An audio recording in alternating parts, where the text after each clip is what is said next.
Hans had never been a brave man, but fate played a cruel joke on him, putting him in a position where the choice he made would determine not only his life, but also the lives of his entire village. As the son of honey-gatherers, he knew the forest like the back of his hand. Every path, every hidden spot where bees built their hives, had been familiar to him since childhood. Now those very skills might be the village's only chance at survival. It all began yesterday. The sky, initially gray and oppressive, suddenly turned crimson as if blood had spilled across the heavens. The clouds darkened, swelling with an ominous weight until they devoured all light. For the villagers, who prayed to the god of light, it wasn't just a bad omen. It was the end of the world. Reactions varied. The most devout among them, their eyes wild with desperation, took their own lives, hanging themselves or inflicting fatal wounds. Others, paralyzed by fear, wept silently in the corners of their homes. Despair hung over the village like a thick, choking fog. The village elder, a stern-faced man, tried to take control of the chaos. He ordered everyone to lock themselves inside and wait. "Maybe it's only temporary," he muttered, though his voice betrayed his doubt. But the dawn of the second day brought only more darkness. The sun never rose, and with the onset of night, the true nightmare began. From the shadows came creatures, not creeping but attacking, emerging from the deepest darkness.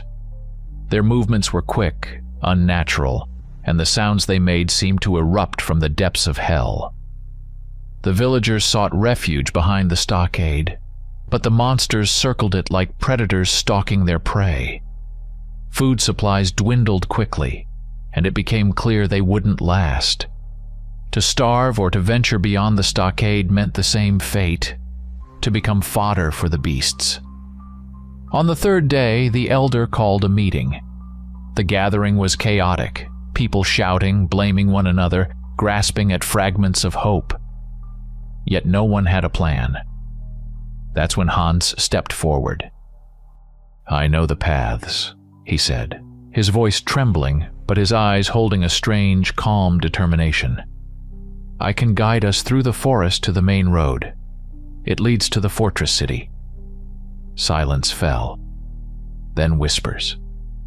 Someone scoffed in disbelief. Someone else muttered a prayer. But more than anything, his words kindled something in the crowd. Hope. Even the smallest spark of hope in this all-consuming darkness felt like a blazing fire. And now, in the suffocating darkness, Hans led the villagers forward. They clung to each other, carrying whatever they could salvage from their homes. Some dragged livestock, others cradled children in their arms. Their long procession, illuminated by flickering torches, looked like a chain of fireflies drifting through the silent black forest. Every step echoed, every rustle made them flinch. Hans, trembling with fear, led the way, his eyes fixed on the winding path as though it might reveal their fate. His hands shook, and every sound in the bushes felt like a harbinger of death. But the journey was uneventful. When the trees finally parted to reveal the wide road leading to the fortress city, a collective sigh of relief swept through the group. In the distance, faint city lights glimmered like a lighthouse in the stormy sea of darkness. People began hugging each other, some even laughing in triumph, but their joy was short-lived. Hans heard it first, a rustling in the bushes. It wasn't one of them.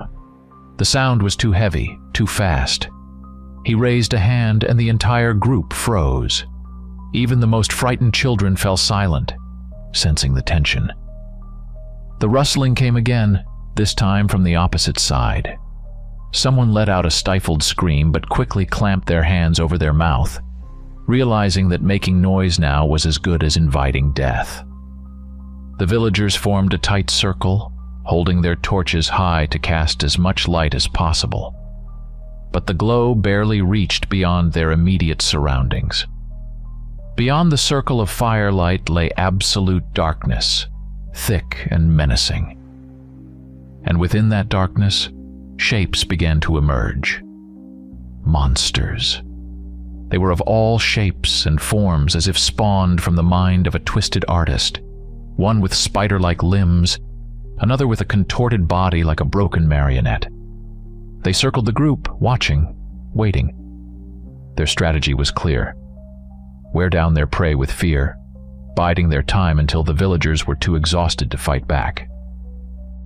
Then came the sound of thunderous footsteps from the forest.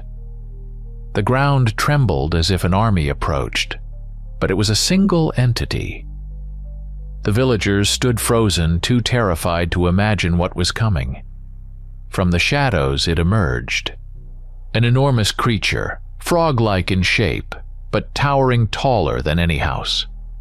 Its glowing eyes radiated hatred, and its gaping maw bristled with razor-sharp fangs. Its roar was deafening, driving people to their knees as they clutched their ears in vain.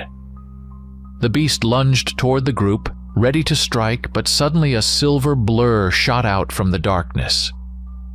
It was enormous, matching the frog-like monster in size, and it tackled the creature, sinking its jaws into its throat.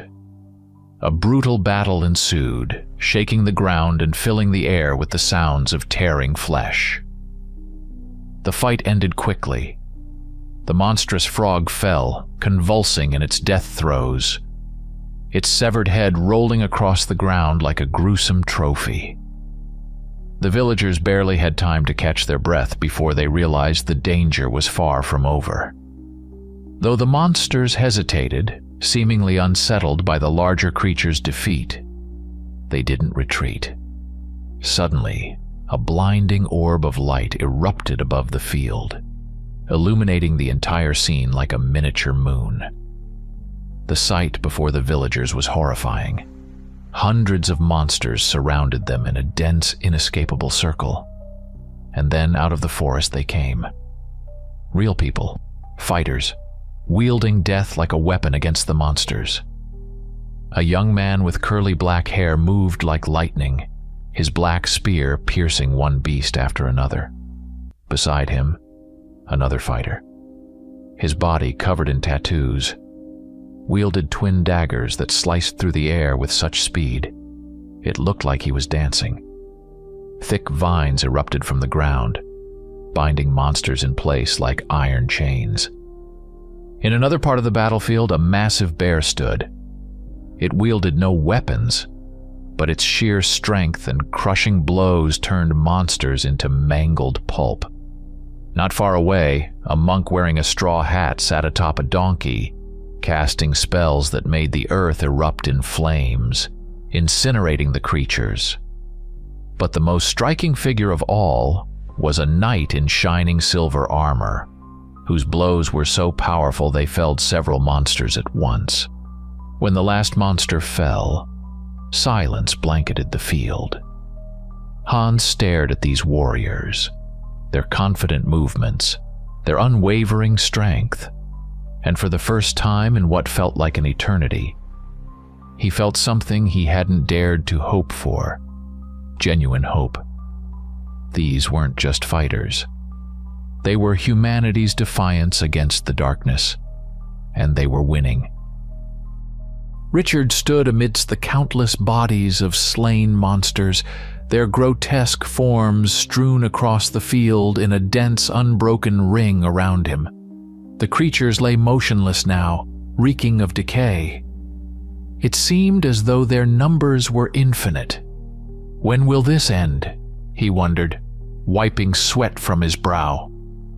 His group had been traveling for weeks, but no matter where they went, these abominations always found them. Ruthless predatory beings with one singular goal: to annihilate all life. The loss of human lives weighed heavily on his mind.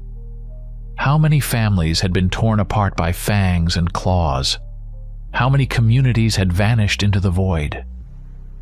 These thoughts gnawed at him.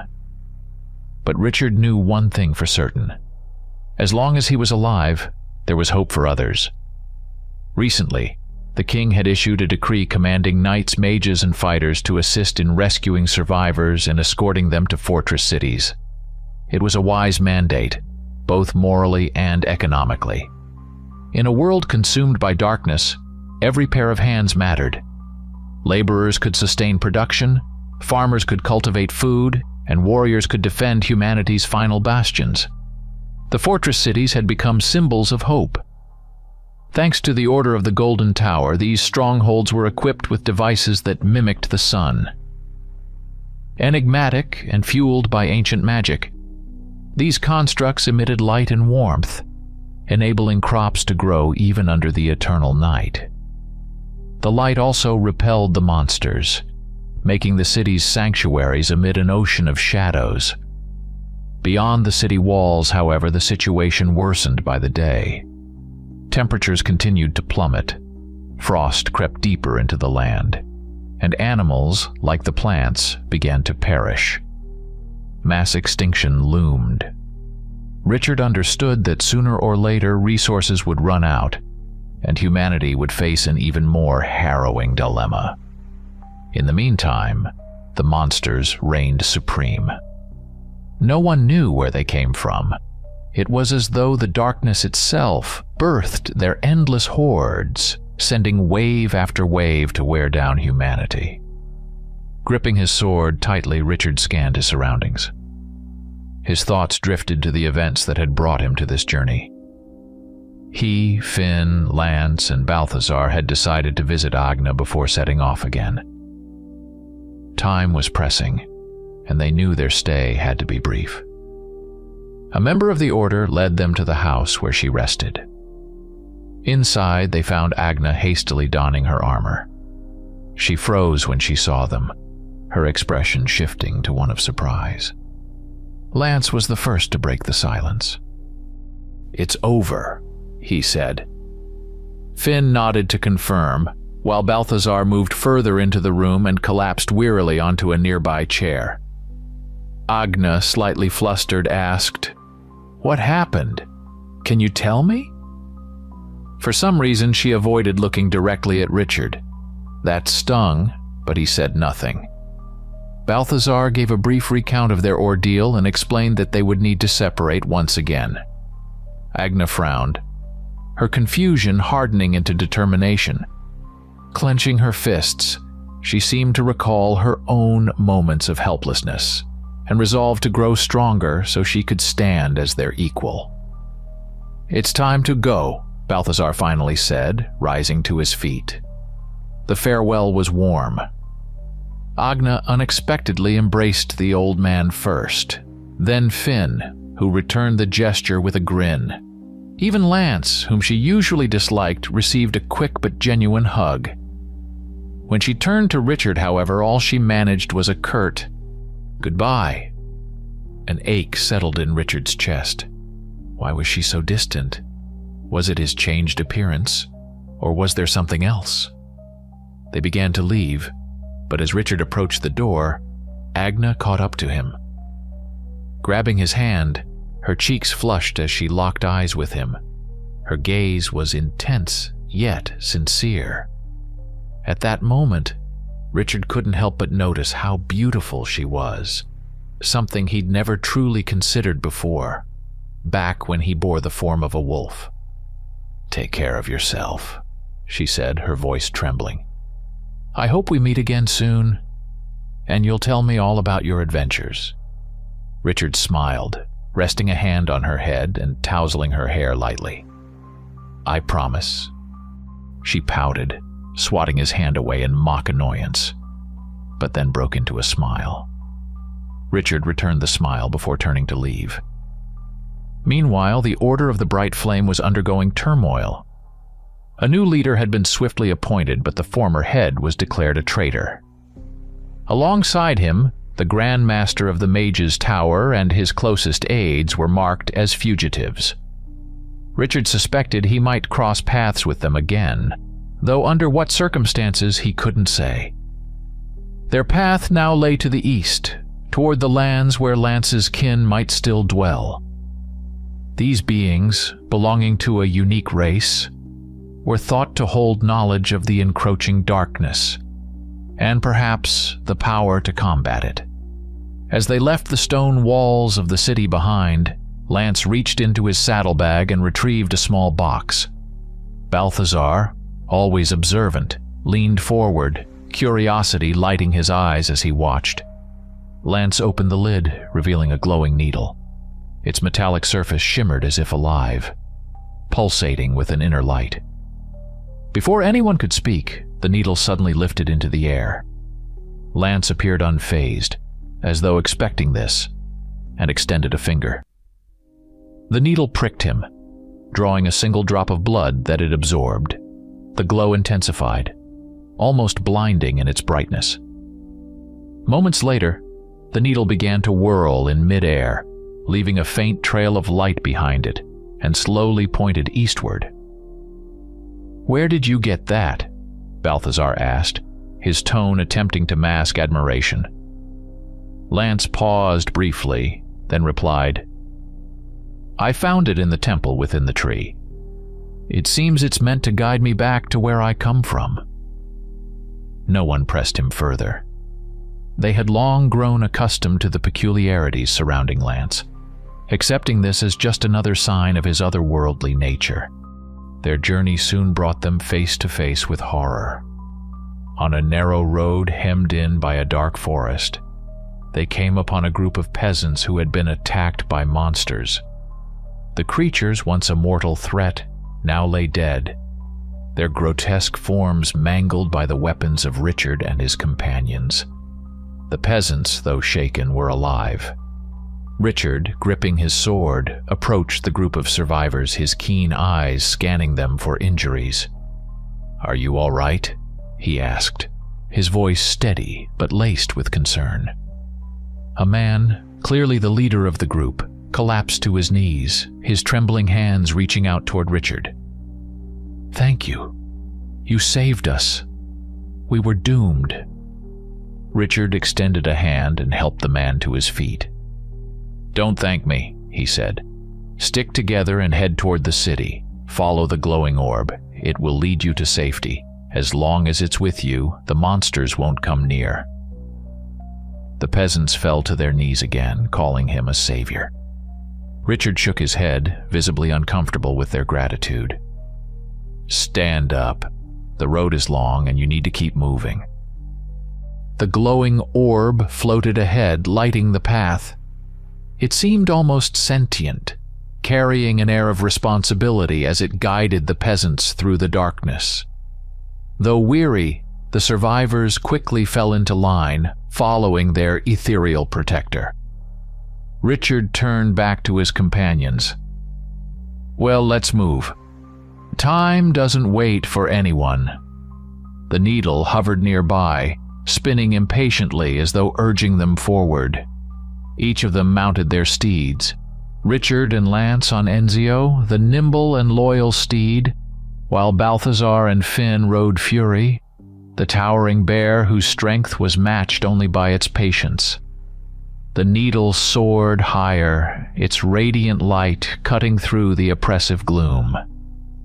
It carved a path through the ancient forest, guiding them into lands unknown, where mysteries and dangers awaited at every turn.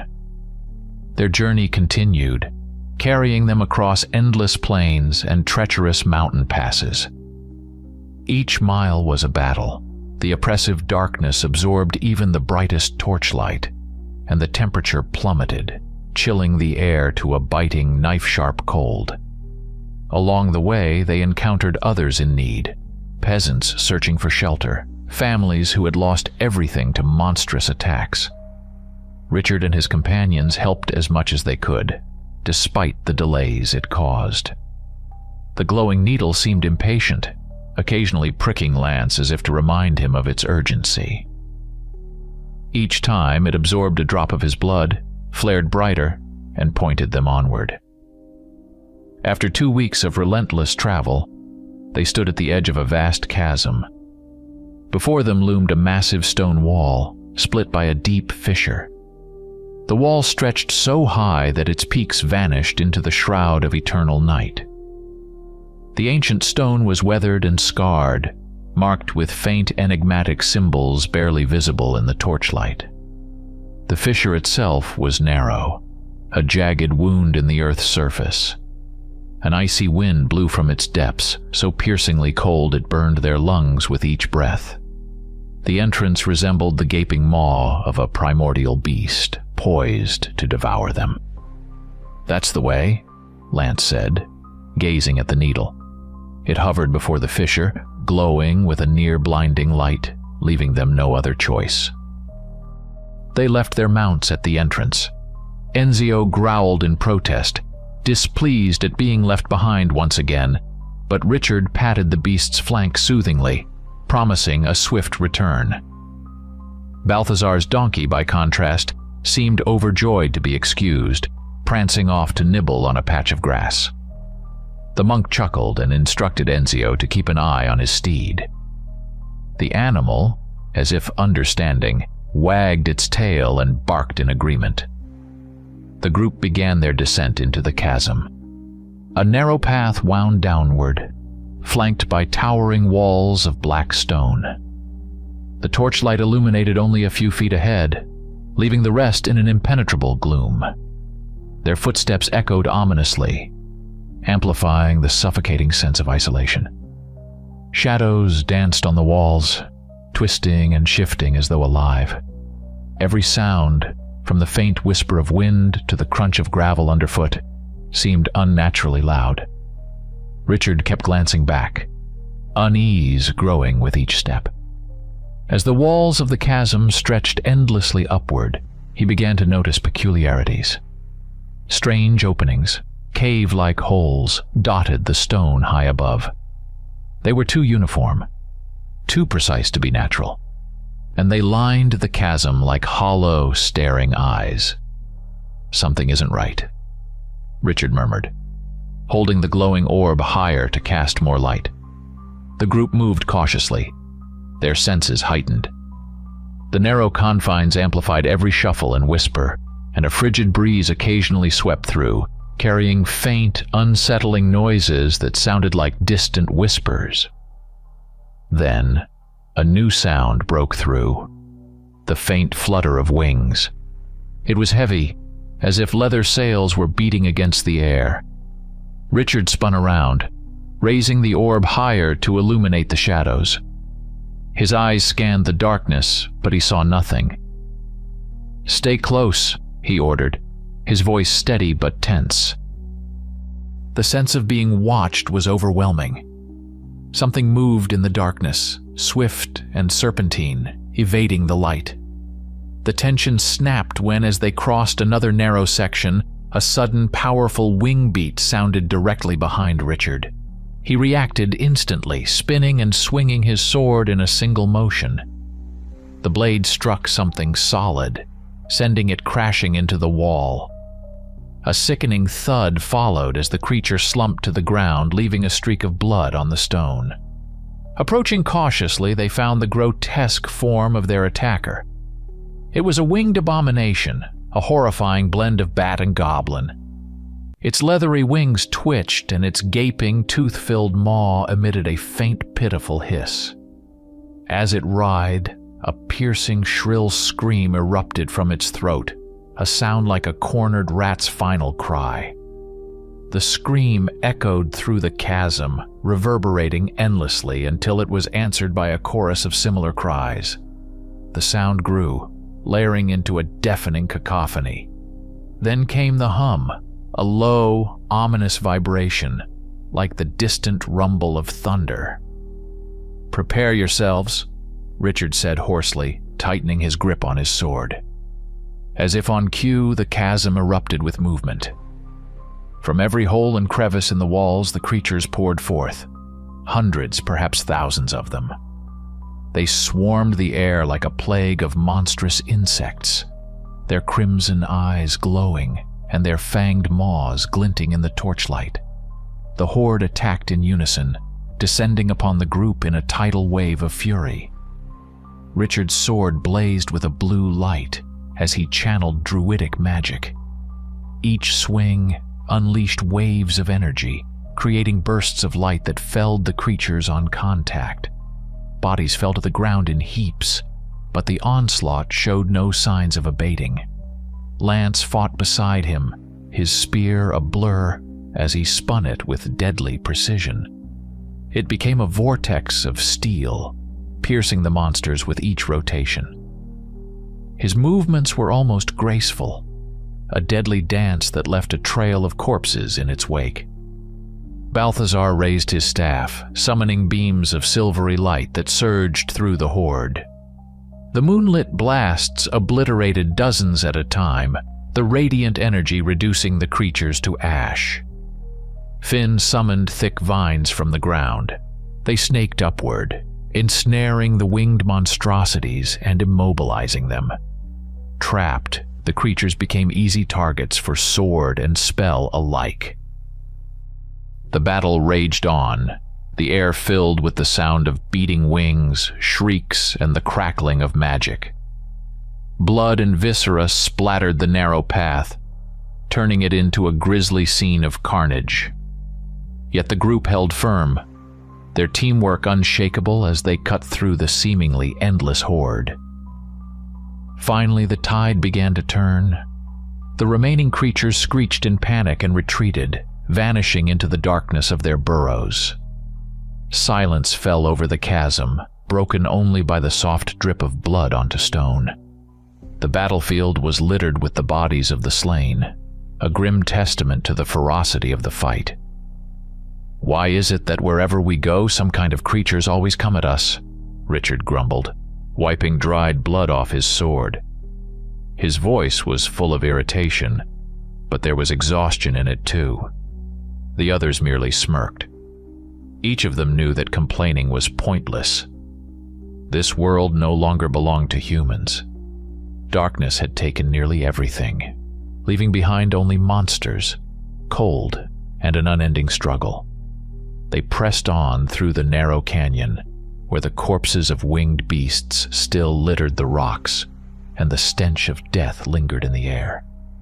Ahead, as always, glimmered the glowing needle, pointing the way. "Lance," Balthazar suddenly spoke, his deep voice cutting through the canyon's eerie silence. "Did you ever meet your parents?" Lance, who was leading the group, paused briefly before shaking his head. "It was a long time ago," he began, his voice growing quieter, almost pensive. 800 years to be exact. My kind ages very slowly. I was just a child when I ended up at one of the castles. An old man, a mage, found me. His life had been unnaturally long due to his powers, and that worked in my favor. I grew up slowly, by human standards, but the old man cared for me. He used to say he found me on his doorstep, as if someone had left me there on purpose. Lance fell silent for a moment, then continued. "When I turned 10 by human reckoning, he passed away. His time had come. Since then, I've been surviving on my own. I've searched for my family, but I've never found any trace of them. Years of searching yielded nothing. But now, I'm close to discovering the truth." Richard stepped closer and placed a hand on Lance's shoulder. "We'll figure it out. We're almost there." Lance nodded, and they moved forward. The narrow canyon began to widen, and eventually, it opened up completely. Before them stretched a vast plain. The wide, boundless steppe extended to the horizon. The wind swept through the grass, pressing it flat and creating waves that rippled outward like those in the sea. The wind was cold, piercing, as if to remind them that the sun no longer warmed the earth. Silence reigned, broken only by the whistling of the wind. The sky over the plain was just as grim as everywhere else, shrouded in blood-red and black clouds. The needle continued to guide them, its light shining brighter in the darkness. It pointed ahead, and the group marched on, step by step, into the endless expanse of the plain. They were traversing the plains when in the distance they spotted a withered tree. It stood alone in the middle of the steppe, twisted as though lightning had scarred it with its eternal mark. Dark, dry branches reached skyward, as if in a silent plea. The sight stirred an unsettling sense of incongruity, as though the tree didn't belong here, as if it were a relic from another place or time. "Something's not right here," Balthazar muttered, narrowing his eyes. Despite the unease, the group decided to move closer. The grass around the tree was utterly parched, as if all life avoided this place.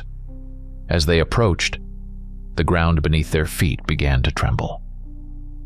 Suddenly, with a resounding crack, a skeleton clad in a tattered ancient robe erupted from the roots of the tree. It emerged from the earth with such abruptness that everyone instinctively drew their swords, bracing for combat. The skeleton staggered to its feet and surveyed itself. Its bony hands methodically brushed dirt from its robe, showing no rush to attack. Then, raising its hollow sockets, it gazed at the travelers with an unnerving curiosity. "What the hell?" Richard muttered, tightening his grip on his sword. The skeleton began to circle them, inspecting each person with an unsettlingly smooth, almost human movement. There was no trace of hostility, only a probing, analytical demeanor. It resembled a scholar lost in thought more than a menace. Richard remained on edge, deeply uncomfortable with the situation, yet the longer the skeleton observed them, the less threatening it seemed. Finally, it halted, turned to face them, and opened its mouth. A dry, rasping voice escaped its jaw. "Who are you, and why have you come to this place?" Richard frowned, stepping forward with an air of defiance. "Before asking questions, common courtesy dictates you introduce yourself first," he said firmly. The skeleton let out a laugh, brittle and creaky, like the groaning hinges of an ancient door. "You're right, of course," it replied. "I am Maynard. I reside here in this place, guarding the way forward. You cannot proceed without my permission." Richard exchanged glances with the others, his brow furrowed. "We're on an important journey," he replied. "We don't intend to stop." Before Maynard could respond, the glowing needle darted out of the shadows. It began to whirl around them, leaving a trail of radiant light in its wake, urging them onward. Maynard froze, his jaw dropping in astonishment. "Could it be?"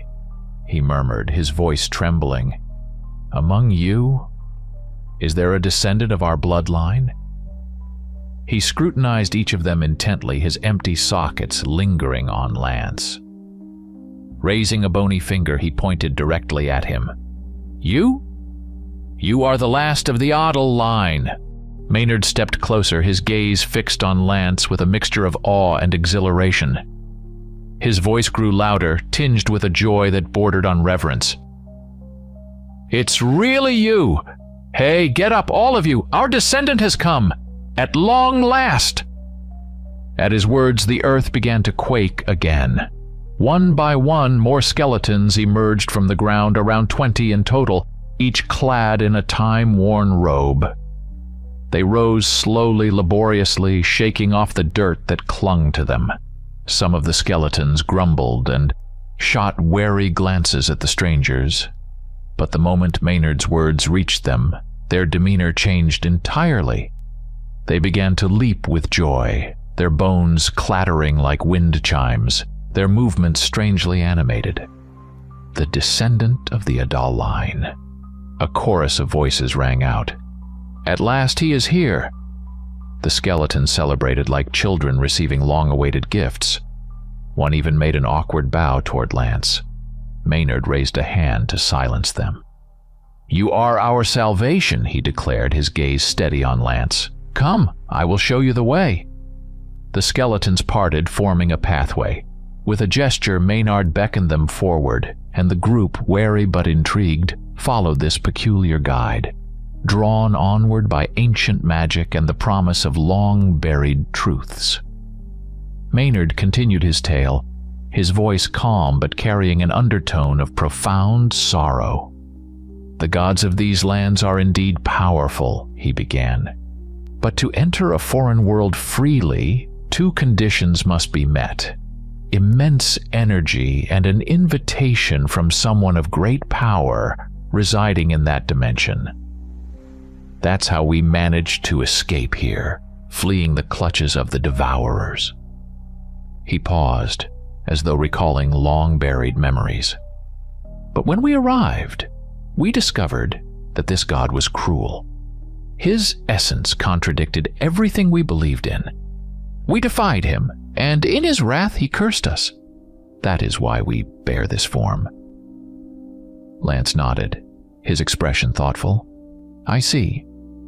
And what do you want from me?" Maynard stopped and turned to face him. "You could be the one to lift our curse," he said. "We must perform a ritual. We will show you the way, and you will become our savior." Richard, listening to the exchange, couldn't shake a nagging sense of unease. Something didn't quite add up, but he chose not to dwell on it. He had learned to adapt to the unknown and let events unfold. They continued across the vast plain where time felt meaningless. The endless darkness and cold erased any sense of hours, days, or nights. Eventually, their path led them to the shore of a massive lake that stretched toward the horizon. The water was eerily still, smooth as glass, reflecting the ominous crimson clouds hanging low in the sky. Maynard pointed a skeletal hand toward the lake. "We must cross it," he said. "And how exactly are we going to do that?" Lance asked, eyeing the water suspiciously. Maynard reached into his tattered robe and produced a small whistle, offering it to Lance. "Take this and blow." Without argument, Lance took the whistle and blew into it. The sound was low and resonant, vibrating as though it connected with the very fabric of the water. For a moment, nothing happened. Then a distant rumbling noise reached their ears. From the darkness, a large, circular object emerged, gliding smoothly over the water. It appeared to be crafted from light and magic, a luminous platform wide enough to hold all of them. Its surface emitted a soft, silver glow, with unfamiliar symbols etched along the edges. "This is a wave walker," Maynard explained, gesturing for them to step aboard. "A device from our world. It will carry us to the other side." Amazed by the sight, the group cautiously boarded the platform. Though it felt weightless, as if made of air, its surface was solid and sturdy. Once everyone was in place, the wave walker began to move without so much as a jolt, gliding effortlessly across the lake. Richard scanned the still surface of the water, his gaze alert for any signs of danger. The glowing needle continued its steady shimmer, pointing the way, and he was relieved to see their path aligned with Maynard's. After some time, Richard noticed strange lights floating above the lake. They glowed with a soft golden hue, drifting slowly and gracefully. "What are those?" he asked, pointing to the luminous orbs. Maynard sighed, his voice lowering. "They are the souls of our ancestors who have yet to find peace. It is part of our nature, our cycle of rebirth. One day, these lights will gain bodies and become our descendants, but certain conditions must first be met." He didn't elaborate on what those conditions were, simply watching the lights with a gaze that seemed to hold more than pride. In his hollow stare was a mixture of regret, longing, and fragile hope. The platform continued its smooth journey, leaving only a faint ripple on the lake's mirror-like surface. The silence around them was broken only by the distant hum of the wind and the occasional whispers of the floating orbs. Ahead, on the opposite shore, a shape began to emerge from the shadows, its details growing clearer with each passing moment. As the platform neared the opposite shore, the glowing orb illuminated the landscape more clearly. They saw a stone-paved road stretching from the water's edge into the darkness beyond. The stones were ancient, their edges worn and moss-covered, but the path was broad and smooth. The platform came to a gentle stop, allowing the travelers to disembark without the slightest jolt. "There's a stone road ahead," Richard observed, glancing at the needle, which continued to hover before them. "Looks like it's our way forward." They proceeded down the path. The oppressive silence was broken only by the faint lapping of the water behind them. Before long, something unusual caught their attention. Stone statues began to appear along the roadside. At first, they were sparse, solitary figures, but as they advanced, the statues became more frequent. They depicted people frozen in various poses, some reaching out as if to ward off an unseen threat, others caught mid-sprint, as though fleeing for their lives. Many faces were twisted in terror, mouths open in eternal silent screams. "They look so lifelike," Balthazar murmured, studying one of the figures closely, as if they were caught by surprise. Lance paused before one of the statues, his expression darkening with unease. "These are my kin," he said softly. He turned to Maynard. "These are Adels, aren't they?" "Yes," Maynard replied curtly, not breaking his stride. "They too were cursed, but their fate is no longer relevant." Lance frowned but held his tongue. They continued along the road, the statues seemingly endless. Hundreds, perhaps thousands of them lined the path, each one a silent witness to a forgotten tragedy. The sight was both haunting and heart-wrenching. Eventually, the stone road ended, and Lance abruptly stopped, his gaze fixed on a pair of statues, a man and a woman holding hands. Their faces were turned toward the distance, their expressions calm yet resolute. Lance stood frozen as if struck by a sudden realization. "Lance?" Richard stepped closer. "Do you know them?"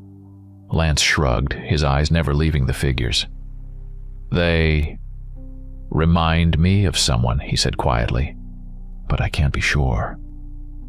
At that moment, the glowing needle, which had been their guide, darted toward the male statue. It circled his head briefly before plunging into his forehead. The needle's light faded, and it went dark. Lance's breath caught. He stared at the statues, and a wave of understanding washed over him. These were his parents. He fell to his knees before them, tears streaming down his face as he sobbed. The always cheerful and mischievous Lance was undone in that moment. Richard looked away, uneasy. He had never seen Lance so vulnerable. Finn approached Lance, placing a reassuring hand on his shoulder. "We need to keep moving," he said gently. "But we'll help you. Stay strong." Lance nodded, rising shakily to his feet and wiping his face. The group resumed their journey. Maynard, who had been watching from a distance, called out, "We must hurry." The statues were soon left behind as the stone path ended, giving way to a staircase that spiraled upward into the air, supported by an unseen force. "It's like something out of a dream," Richard said, circling the staircase to inspect it. "We need to ascend," Maynard instructed, already beginning the climb. They followed, the steps seeming to float in the void. Each footfall felt solid, but the surrounding darkness gave the unsettling impression of stepping through nothingness. The silence was oppressive, broken only by the sound of their own movements. As they climbed, a faint light appeared above them, soft, flickering like a beacon. Drawing closer, they saw it emanated from a massive floating island suspended in the air. Atop it stood an enormous tower. The tower was both majestic and foreboding. Its top was shaped like a skull, with crimson flames burning in its hollow eyes. The fire seemed alive, watching them, and each traveler felt a chill in their chest as they stared at it. The skeleton led them forward, and soon they stood before a towering structure. The massive tower, adorned with a skull bearing glowing red eyes, loomed over them like an ancient monument to power and fear. Lance stepped closer, his gaze cautious. "What now?" he asked, turning to Maynard, but the skeleton did not respond. Instead, it sank to its knees before the tower. The other skeletons followed suit, folding their bony hands as if in prayer. The ritualistic display was both strange and unsettling. Richard glanced around, his hand instinctively resting on the hilt of his sword. "What's going on?" he asked, but no one answered. Maynard finally lifted his head and spoke loudly, his voice echoing in the silence. "Master, we have brought the last descendant. Please, restore our forms." The words reverberated through the void. Richard frowned, his heartbeat quickening. Something was wrong. He cast a wary look at the monk Balthazar, whose expression was stern and unyielding. "It seems we've walked into a trap," Balthazar said quietly. Finn, gripping his daggers, leaned in closer. "What's the plan?" he asked. "We wait and see what happens," Balthazar replied, his voice calm but tense. At that moment they heard a sound. At first it was a strange scraping, like stone grinding against stone. The noise grew louder, evolving into a deep vibration. The ground beneath their feet trembled slightly. From the mouth of the tower, which was part of the skull perched atop it, something massive began to emerge. First came sharp fangs and sleek glistening scales.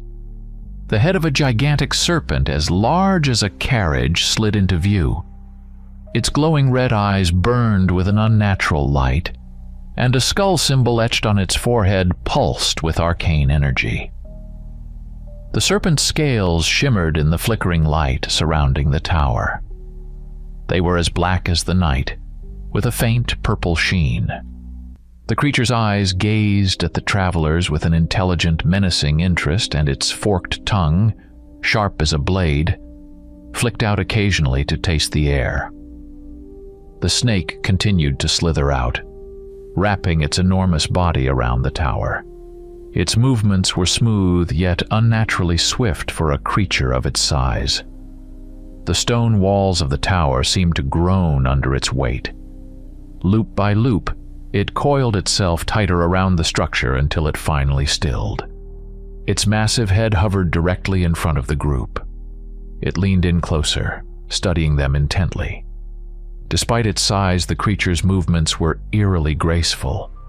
It didn't attack, but its gaze was heavy, piercing, as though it were assessing their strength and intentions. The serpent let out a low growl, a sound that rippled through the air like a physical force. Its blazing eyes locked onto Lance, and it became clear that it was waiting just as the kneeling skeletons waited silently in reverence. "At last," the serpent hissed, its voice reverberating with malice.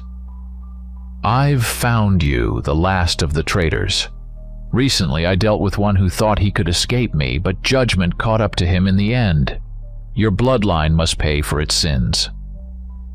The kneeling skeletons immediately began to plead, their voices thin and trembling. "Please, Master, we did not betray you." "Why must we suffer for the folly of others?" The serpent turned its fiery gaze toward them with undisguised disdain. Silence. "Your time will come soon enough." The massive creature coiled its glittering body toward Lance, its tone shifting to something almost satisfied. "So, this is what you've become," it continued. I've searched for you for a long time, but you were always protected by someone. And now, here you are, delivered to me. At last I can report to my master that my mission is complete." Lance, bewildered, stumbled back. "What are you talking about? I don't understand." The serpent hissed contemptuously, its eyes flaring even brighter. "Don't understand, haven't they told you? Your ancestors betrayed Sharak, the ruler of this world. They paid the price for their treachery. Now it's your turn." Its gaze turned chillingly intense, and Lance let out a sharp cry, clutching his arm. A mark, long concealed, flared to life on his forearm, a burning sigil he had hidden all this time. His body began to transform, his blonde hair fading to a spectral silver, his delicate features sharpening, his skin glowing faintly. Before them now stood a vampire, an image Richard instantly recognized from the castle long ago. Richard's eyes locked onto the symbol on Lance's hand, an eye with a triangular pupil. His teeth clenched as memories surged back. That symbol, he had seen it countless times before. The Eye of Sharak, a symbol of oath and binding contract. The serpent's voice was thick with triumph as it continued. "This mark is your family's oath, a contract with me. How you resisted for so long I don't know, but it ends now. Your ancestors are already mine. You saw them on your way here. And now it's your turn." Lance's body began to calcify as the serpent spoke. A gray crust spread across his limbs, climbing higher with each passing second. The stones seemed alive, enveloping him in a creeping shroud. Lance screamed, but his cries were futile against the transformation. Richard's chest tightened with horror. "No!" he shouted, understanding that he had no time to waste. Closing his eyes, he let his own transformation take hold. His muscles surged, fur erupted from his skin, claws extended, and his teeth grew into sharp fangs. In an instant, Richard had become a towering werewolf, his guttural growl echoing through the void and causing even the skeletons to recoil in fear. Gripping his sword, Richard launched himself at the serpent. His leap was powerful, but as he soared through the air, he caught sight of Lance, now entirely encased in stone. His face was frozen in a silent scream, tears solidified into thin streaks of stone down his cheeks. "Damn it!" Richard cursed, fury surging at his delayed action. With a mighty swing, he drove his blade into the serpent's shimmering scales. The creature let out a piercing screech of pain, its colossal body thrashing violently as it writhed around the tower. The fiery certainty in its eyes flickered, replaced by something Richard recognized all too well: fear. The serpent recoiled sharply, its jaws parting in a deafening roar that shook the ground beneath them. But behind the rage and defiance, Richard saw panic. For the first time, the serpent's air of invulnerability cracked, revealing a vulnerability he would exploit with every ounce of strength he had left. Richard pressed forward relentlessly, his armored boots clanging against the stone-paved ground. The sword in his hands gleamed with magical light, and every swing sent cracks rippling through the serpent's scales. The enormous creature, once so imposing, now shrank back, its fiery eyes wide with fear. Despite its immense size and power, the serpent was terrified by Richard's fury and unyielding strength. Each strike was precise and devastating. The serpent twisted and coiled in desperation, trying to throw him off balance, but Richard's focus never wavered. At one point, the creature lunged forward, jaws gaping to swallow him whole. Richard sidestepped and swung his blade with all his might, cleaving through its tail. The blade sliced effortlessly through the scales like a hot knife through butter. With a deafening hiss and a screech of agony, the severed tail crashed to the ground. The serpent writhed in pain, its movements growing frantic and erratic. its massive coils unwound from the tower as it let out an ear-splitting roar. Desperation overtook it, and it began to retreat. Its colossal body slithered toward the edge of the floating island, smashing through the stones in its path. Before anyone could react, the serpent leapt into the abyss, plunging into the endless void below. "She's trying to escape," Balthazar shouted. "Richard, finish her! That demon must not get away!" Without hesitation, Richard leapt after her, his massive werewolf form cutting through the air like a spear. The wind roared past him as he plummeted toward the fleeing serpent, his sword glowing with the intensity of his determination. As the serpent fell, leathery wings suddenly erupted from its sides, unfurling like shadowy sails. The immense membranes stretched wide, catching the air and slowing its descent. Thinking itself safe, the creature's movements relaxed, but its burning eyes flickered with alarm. It sensed something closing in. Richard was hurtling toward it, his sword held steady in front of him. The air shrieked as he accelerated, a streak of fury against the darkness. The serpent attempted a sharp turn, but it was too late. With a resounding roar, Richard drove his blade into its spine. The serpent let out a bone-chilling scream that echoed across the void. It thrashed wildly, trying to dislodge him, but Richard clung to its shimmering scales with unyielding strength. One hand gripped the serpent's hide, while the other drove his blade repeatedly into its flesh. The two adversaries fought savagely in mid-air, each refusing to yield. The serpent lashed out with its tail, but its severed end rendered its strikes clumsy and ineffective. Time was running out. Richard could see the distant ground far below. If the serpent escaped now, it would recover, and all of this would be for nothing. Summoning every ounce of willpower, he called upon the ancient magic of the Druids. A blue aura engulfed his sword, crackling with energy. "This ends now," he growled through gritted teeth. With one final, decisive swing, he plunged the blade into the serpent's neck. The glowing edge cut through bone and scale, severing the head from its body. The serpent's dying roar choked off abruptly as its massive form went limp. The colossal body and head plummeted, dragging Richard with them. He clung to the lifeless serpent, bracing for impact as they fell. The crash was catastrophic. The serpent's corpse hit the ground with an earth-shaking thud, sending a cloud of dust and debris into the air. Richard felt the impact reverberate through his body as he was thrown free, his strength draining away. The last thing he saw before darkness claimed him was the swirling void that enveloped this cursed world, a heavy stillness settling over the battlefield. Richard stirred, feeling movement nearby. His body ached, but the regenerative magic of his werewolf blood was already at work, knitting torn muscles and mending fractured bones. He groaned as he pushed himself into a sitting position, then rose unsteadily to his feet, taking in the scene around him. The ground was riddled with cracks from the impact, and the massive serpent's body lay sprawled, twitching unnaturally. At first he thought it was the death throes of the beast, but then something far worse began to unfold.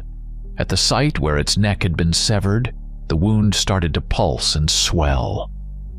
Flesh and bone knitted together at an alarming rate, and from the gaping wound, 3 new heads erupted, grotesquely large and fully formed within seconds.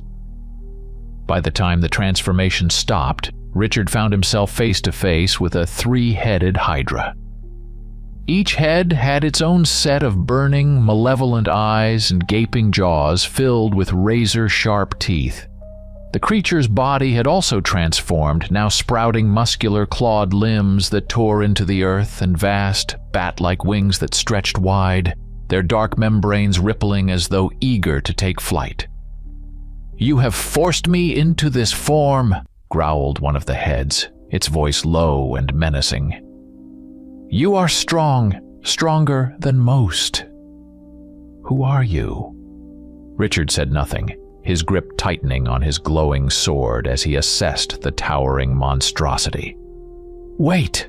another head hissed, its eyes gleaming with sinister recognition. "I know what you are.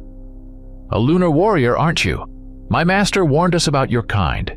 He said to fear you. It seems I'll have to use my full power." Before Richard could react, one of the heads reared back and unleashed a torrent of black fire. The flame wasn't like any ordinary fire. It consumed light and air as it streaked toward him, almost alive in its destructive intent. With all the strength he could muster, Richard dived to the side, narrowly avoiding the searing blaze. The ground where the fire struck blackened instantly, the soil cracking and crumbling into lifeless dust. Richard barely regained his footing when another head opened its maw, releasing a thick green fog. The toxic cloud spread quickly, suffocating the air around him. His lungs began to burn, and his vision blurred. This was no ordinary poison. It was a living, insidious miasma designed to kill slowly and painfully. "Damn it," he muttered, gripping his sword tighter. He focused his energy, calling upon the druidic magic coursing through him. The blade of his sword glowed brighter, and a translucent dome of blue light expanded outward, enveloping him. The magical shield pushed against the encroaching poison, forcing it back. Within moments, the air inside the barrier cleared, and Richard could breathe freely again. "You continue to surprise me?" rumbled the third head, leaning closer. "But it won't last. Die already." Its mouth opened wide, releasing a deafening sonic wave.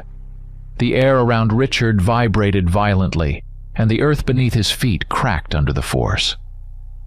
The sound was so intense that his armor began to hum and shake, threatening to disintegrate under the relentless assault. Richard dropped to one knee, his head pounding and his vision swimming. But the enchanted metal of his armor held firm, absorbing the brunt of the attack. Gritting his teeth, he forced himself upright, his resolve burning brighter than ever. Raising his sword high, his eyes locked onto the hydra. "You won't break me," he whispered, summoning every ounce of his strength for the next strike.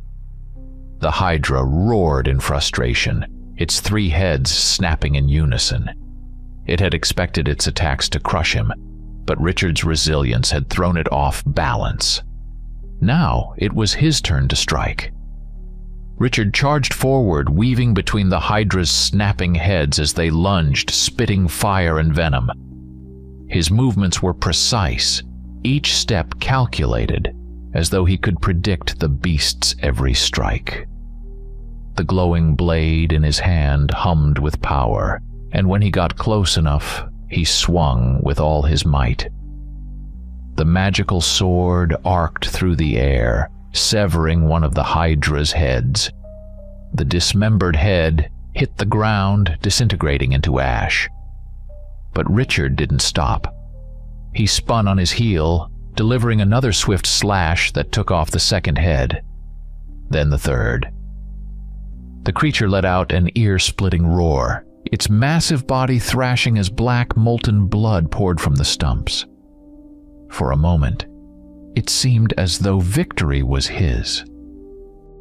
But then from each severed neck, new heads began to sprout. The growth was fast and grotesque, and within seconds the hydra now had 6 snarling, snapping heads. Richard froze, a chill running down his spine. "Well, damn," he muttered under his breath. "This isn't going to end unless I figure something out." He took a deep breath, forcing himself to calm despite the towering beast before him. Closing his eyes, he drew on the ancient druidic magic coursing through him. He imagined himself as a conduit for energy, a bridge connecting the physical and ethereal realms. The power surged within him, filling him to the brim with raw force. When he opened his eyes, they glowed with determination. Lifting his sword high, he poured every ounce of energy into it. The blade blazed with a radiant blue light, and the ground trembled beneath his feet.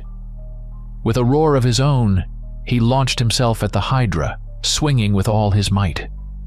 The strike unleashed a beam of blinding energy, cutting through the air like a lightning bolt.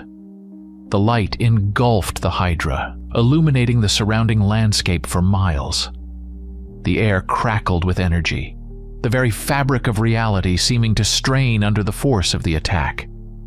The hydra let out a final deafening shriek before its body disintegrated into ash.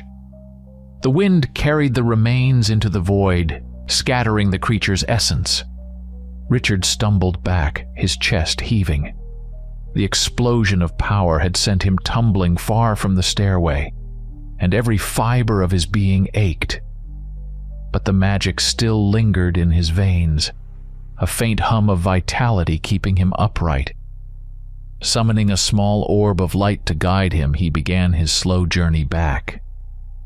After what felt like hours, Richard reached the base of the staircase.